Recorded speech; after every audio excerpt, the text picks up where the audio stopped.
सर्वमंगल मांगल्ये शिवे सर्वार्थ साधिके शरण्ये त्र्यंबके गौरी नारायणी नमोस्तुते।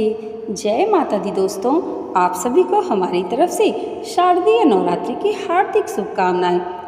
दोस्तों, आज की इस वीडियो में हम नवरात्रि के पहले दिन सुनते हैं श्री दुर्गा सप्तशती का पहला अध्याय। तो प्रेम से बोलिए दुर्गा माता की जय। श्री दुर्गा सप्तशती के पहले अध्याय में मेधा ऋषि का राजा सुरथ और समाधि को देवी की महिमा बताते हुए मधु कैटभ वध का प्रसंग सुनाना वर्णित है। महर्षि मार्कंडेय बोले, सूर्य के पुत्र सावर्णी की उत्पत्ति की कथा विस्तार पूर्वक कहता हूँ, सुनो। सावर्णी महामाया की कृपा से जिस प्रकार मनवंतर के स्वामी हुए उसका भी हाल सुनो। पहले स्वारोचिस नामक राज्य था। वह प्रजा को अपने पुत्र के समान मानते थे, तो भी कुल विध्वंसी राजा उनके शत्रु बन गए। दुष्टों को दंड देने वाले राजा सुरथ की उनके साथ लड़ाई हुई। कुल विध्वंसियों की संख्या में कम होने पर भी राजा सुरथ युद्ध में उनसे हार गए। तब वह अपने नगर में आ गए। केवल अपने देश का राज्य ही उनके पास रह गया और वह उसी देश के राजा होकर राज्य करने लगे। किंतु उनके शत्रुओं ने उन पर वहां आक्रमण कर दिया। राजा को बलहीन देखकर उसके दुष्ट मंत्रियों ने राजा की सेना और खजाना अपने अधिकार में कर लिया। राजा सुरथ अपने राज्याधिकार को हारकर शिकार खेलने के बहाने घोड़े पर सवार होकर वहां से एक भयंकर वन की ओर चले गए। उस वन में उन्होंने महर्षि मेधा का आश्रम देखा। वहां महर्षि मेधा अपने शिष्यों तथा मुनियों से सुशोभित बैठे हुए थे और वहां कितने ही हिंसक जीव परम शांति भाव से रहते थे। राजा सुरथ ने महर्षि मेधा को प्रणाम किया और महर्षि ने भी उनका उचित सत्कार किया। राजा सुरथ महर्षि के आश्रम में कुछ समय तक ठहरे। अपने नगर की ममता के आकर्षण से राजा अपने मन में सोचने लगे, पूर्व काल में पूर्वजों ने जिस नगर का पालन किया था वह आज मेरे हाथ से निकल गया। मेरे दुष्ट एवं दुरात्मा मंत्री मेरे नगर की अब हर धर्म से रक्षा कर रहे होंगे या नहीं। मेरा प्रधान हाथी, जो कि सदा मद की वर्षा करने वाला और शूरवीर था, मेरे वैरियों के वश में होकर ना जाने क्या दुख भोग रहा होगा। मेरे आज्ञाकारी नौकर, जो मेरी कृपा से धन और भोजन पाने में सदैव सुखी रहते थे और मेरे पीछे पीछे चलते थे, अब वह निश्चय ही दुष्ट राजाओं का अनुसरण करते होंगे तथा मेरे दुष्ट एवं दुरात्मा मंत्रियों द्वारा व्यर्थ ही धन को व्यय करने से संचित किया हुआ मेरा खजाना एक दिन अवश्य ही खाली हो जाएगा। इस प्रकार की बहुत सी बातें सोचता हुआ राजा निरंतर दुखी रहने लगा। एक दिन राजा सुरथ ने महर्षि मेधा के आश्रम के निकट एक वैश्य को देखा। राजा ने उससे पूछा, भाई तुम कौन हो? यहाँ तुम्हारे आने का क्या कारण है और तुम मुझे शोकग्रस्त अनमने से दिखाई देते हो, इसका क्या कारण है? राजा के यह नम्र वचन सुन वैश्य ने महाराज सुरथ को प्रणाम करके कहा। वैश्य बोला, राजन, मेरा नाम समाधि है। मैं धनियों के कुल में उत्पन्न एक वैश्य हूँ। मेरे दुष्ट स्त्री पुत्रादिकों ने लोभ से मेरा सब धन छीन लिया है और मुझे घर से निकाल दिया है। मैं इस तरह से दुखी होकर इस वन में चला आया हूँ और यहाँ रहता हुआ मैं इस बात को भी नहीं जानता कि अब मेरे घर में इस समय सब कुशल है या नहीं। यहाँ मैं अपने परिवार का आचरण संबंधी कोई समाचार भी नहीं पा सकता कि वह घर में इस समय कुशल पूर्वक हैं भी या नहीं। मैं अपने पुत्रों के संबंध में यह भी नहीं जानता कि वह सदाचारी हैं या दुराचार में फंसे हुए हैं। राजा बोले, जिस धन के लोभी स्त्री पुत्रों ने तुम्हें घर से निकाल दिया, फिर भी तुम्हारा चित्त उनसे क्यों प्रेम करता है? वैश्य ने कहा, मेरे विषय में आपका ऐसा कहना ठीक है, किंतु मेरा मन इतना कठोर नहीं है। यद्यपि उन्होंने धन के लोभ में पड़कर पितृ स्नेह को त्याग कर मुझे घर से निकाल दिया, तो भी मेरे मन में उनके लिए कठोरता नहीं आती। हे महामते, मेरा मन फिर भी उनमें क्यों फंस रहा है? इस बात को जानता हुआ भी मैं नहीं जान रहा। मेरा चित्त उनके लिए दुखी है। मैं उनके लिए लंबी लंबी सांसें ले रहा हूँ।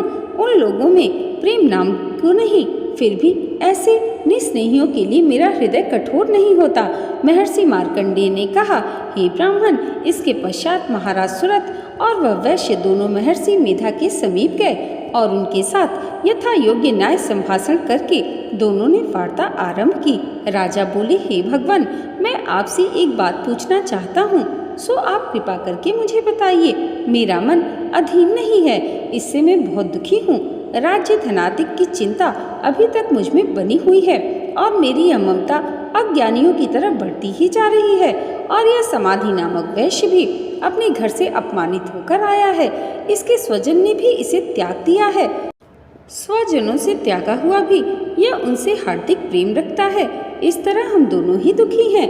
हे महाभाग, उन लोगों के अवगुणों को देखकर भी हम दोनों के मन में उनके लिए ममता जनित आकर्षण उत्पन्न हो रहा है। हमारे ज्ञान रहते हुए भी ऐसा क्यों है? अज्ञानी मनुष्यों की तरह हम दोनों में यह मूर्खता क्यों है? महर्षि मेधा ने कहा, विषम मार्ग का ज्ञान सब जंतुओं को है। सबों के लिए विषय पृथक पृथक होते हैं। कुछ प्राणी दिन में नहीं देखते और कुछ रात को, परंतु कई जीव ऐसे हैं जो दिन तथा रात दोनों में ही देख सकते हैं। यह सत्य है कि मनुष्यों में ज्ञान प्रधान है, किंतु केवल मनुष्य ही ज्ञानी नहीं होता। पशु पक्षी आदि भी ज्ञान रखते हैं। जैसे यह पशु पक्षी ज्ञानी है, वैसे ही मनुष्यों का ज्ञान है। जो ज्ञान मनुष्यों में वैसे ही पशु पक्षियों में है, तथा अन्य बातें भी दोनों में एक जैसी ही पाई जाती हैं। ज्ञान होने पर भी इन पक्षियों की ओर देखो कि अपनी भूख से पीड़ित बच्चों की चोंच में कितने प्रेम से अन्न के दाने डालते हैं। हे राजन, ऐसा ही प्रेम मनुष्यों में अपनी संतान के प्रति भी पाया जाता है। लोभ के कारण अपने उपकार का बदला पाने के लिए मनुष्य पुत्रों की इच्छा करते हैं और इस प्रकार मोह के गड्ढे में गिरा करते हैं। भगवान श्री हरि की जो माया है, उसी से यह संसार मोहित हो रहा है। इसमें आश्चर्य की कोई बात नहीं, क्योंकि वह भगवान विष्णु की योग निद्रा है। यह माया ही तो है जिसके कारण संसार मोह में जकड़ा हुआ है। यही महामाया भगवती देवी ज्ञानियों के चित्त को बलपूर्वक खींचकर मोह में डाल देती है और उसी के द्वारा संपूर्ण जगत की उत्पत्ति भी होती है। यही भगवती देवी प्रसन्न होकर मनुष्य को मुक्ति प्रदान करती हैं। यही संसार के बंधन का कारण है तथा संपूर्ण ईश्वरों की भी स्वामिनी है। महाराज सुरथ ने पूछा, भगवान, वह देवी कौन सी है जिसको आप महामाया कहते हैं? हे ब्राह्मण, वह कैसे उत्पन्न हुई और उसका क्या कार्य है? उसके चरित्र कौन कौन से हैं? प्रभु, उसका जैसा प्रभाव हो, जैसा स्वरूप हो, वह सब कृपा करके मुझसे कहिए, मैं आपसे सुनना चाहता हूँ। महर्षि मेधा बोले, राजन, वह देवी तो नित्य स्वरूपा है। उसके द्वारा यह संसार रचा गया है, तब भी उसकी उत्पत्ति अनेक प्रकार से होती है। वह सब आप मुझसे सुनो। वह देवताओं का कार्य सिद्ध करने के लिए प्रकट होती हैं। उस समय वह उत्पन्न हुई कहलाती हैं। संसार को जलमय करके जब भगवान विष्णु योग निद्रा का आश्रय लेकर शेष सैया पर सो रहे थे, तब मधुकैटभ नाम के 2 असुर उनके कानों के मैल से प्रकट हुए और वह श्री ब्रह्मा जी को मारने के लिए तैयार हो गए। श्री ब्रह्मा जी ने जब उन दोनों को अपनी ओर आते देखा और यह भी देखा कि भगवान विष्णु योग निद्रा का आश्रय लेकर सो रहे हैं, तो वह उस समय श्री भगवान को जगाने के लिए उनके नेत्रों में निवास करने वाली योग निद्रा की स्तुति करने लगे। श्री ब्रह्मा जी ने कहा, हे देवी, तुम ही स्वाहा, तुम ही स्वधा और तुम ही वसटकार हो। स्वर भी तुम्हारा ही स्वरूप है। तुम ही जीवन देने वाली सुधा हो। नित्य अक्षर प्रणव में अकार, उकार, मकार, इन तीनों में माताओं के रूप में तुम ही स्थित हो। इनके अतिरिक्त जो बिंदपत अर्धमात्रा है, जिसका कि विशेष रूप से उच्चारण नहीं किया जाता है, हे देवी, वह भी तुम ही हो। हे देवी, संध्या, सावित्री तथा परम जननी भी तुम ही हो। तुम इस विश्व को धारण करने वाली हो। तुमने ही इस जगत की रचना की है और तुम ही इस जगत का पालन करने वाली हो। तुम ही कल्प के अंत में सबको भक्षण करने वाली हो। हे देवी, जगत की उत्पत्ति के समय तुम सृष्टि रूपा होती हो, पालन काल में स्थित रूपा हो और कल्प के अंत में संहार रूप धारण कर लेती हो। तुम ही महाविद्या, महामाया, महामेधा, महारात्रि और मोहरात्रि हो। श्री ईश्वरी और बोध स्वरूपा बुद्धि भी तुम ही हो। लज्जा, पुष्टि, तुष्टि, शांति और क्षमा भी तुम ही हो। तुम खड्ग धारिणी, शूल धारिणी, घोर रूपा तथा गदा, चक्र, शंख और धनुष को धारण करने वाली हो। बाण, भुसुंडी और परिग, यह भी तुम्हारे ही अस्त्र हैं। तुम सौम्य और सौम्यतर हो। यही नहीं, बल्कि जितनी भी सौम्य तथा सुंदर वस्तुएं इस संसार में हैं, उन सब में बढ़कर सुंदर तुम ही हो।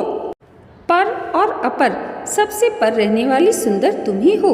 हे सर्वस्वरूपी देवी, जो भी असत पदार्थ हैं और उनमें जो शक्ति है वह तुम ही हो। ऐसी अवस्था में भला तुम्हारी स्तुति कौन कर सकता है। इस संसार की सृष्टि, पालन और संहार करने वाले जो भगवान हैं, उनको भी जब तुमने निद्रा के वशीभूत कर दिया है तो फिर तुम्हारी स्तुति कौन कर सकता है। मुझे भगवान विष्णु तथा भगवान शंकर को शरीर धारण कराने वाले तुम ही हो। तुम्हारी स्तुति करने की शक्ति किसमें है। हे देवी, तुम तो अपने इन उदार प्रभावों के कारण भी प्रशंसनीय हो।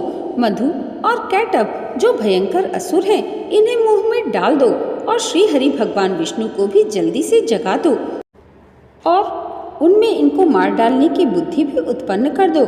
महर्षि मेधा बोले, हे राजन, जब श्री ब्रह्मा जी ने देवी से इस प्रकार स्तुति करके भगवान को जगाने तथा मधु और कैटभ को मारने के लिए कहा तो वह भगवान श्री विष्णु के नेत्र, मुख, नासिका, बाहु, हृदय और वक्षस्थल से निकल ब्रह्मा जी के सामने खड़ी हो गईं।